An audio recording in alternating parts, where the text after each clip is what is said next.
Ephesians chapter 4. Therefore I, the prisoner united with the Messiah, beg you to lead a life worthy of the calling to which you have been called. Always be humble, gentle, patient, bearing with one another in love, and making every effort to preserve the unity the Spirit gives through the binding power of shalom. There is one body and one Spirit, just as when you were called to one hope. And there is one Messiah, one trust, one immersion, and one Elohim, the Father of all, who rules over all, works through all, and is in all. Each one of us, however, has been given grace to be measured by the Messiah's bounty. This is why it says, after he went up into the heights, he led captivity captive, and he gave gifts to mankind.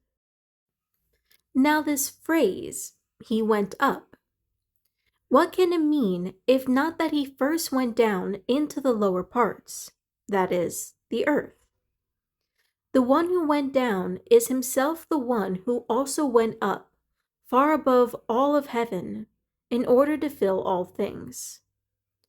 Furthermore, he gave some people as emissaries, some as prophets, some as proclaimers of the good news, and some as shepherds and teachers. Their task is to equip Yahweh's people for the work of service that builds the body of the Messiah, until we all arrive at the unity implied by trusting and knowing the Son of Yahweh, at full manhood, at the standard of maturity set by the Messiah's perfection. We will no longer be infants tossed about by the waves and blown along by every wind of teaching, at the mercy of people clever in devising ways to deceive. Instead, speaking the truth in love, we will in every respect grow up into him who is the head, the Messiah. Under his control, the whole body is being fitted and held together by the support of every joint, with each part working to fulfill its function.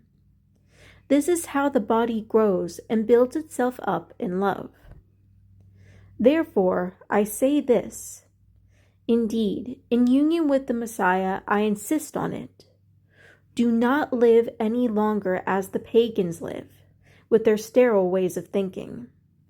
Their intelligence has been shrouded in darkness, and they are estranged from the life of Yahweh, because of the ignorance in them, which in turn comes from resisting Yahweh's will.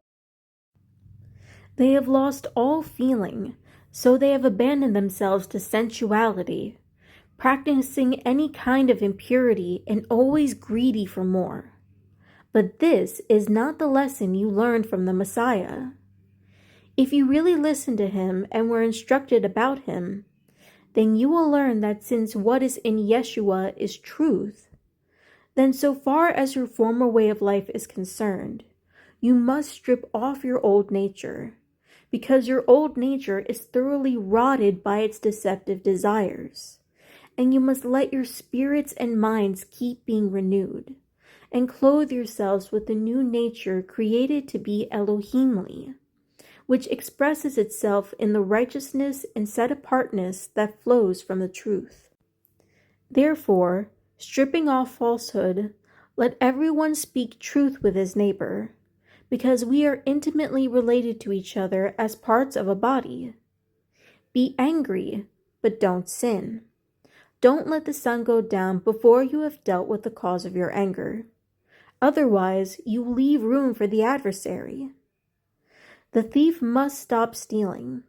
Instead, he should make an honest living by his own efforts. This way, he will be able to share with those in need. Let no harmful language come from your mouth, only good words that are helpful in meeting the need, words that will benefit those who hear them. Don't cause grief to Yahweh's Ruach HaKodesh, set-apart spirit, for he has stamped you as his property until the day of final redemption. Get rid of all bitterness, rage, anger, violent assertiveness, and slander, along with all spitefulness.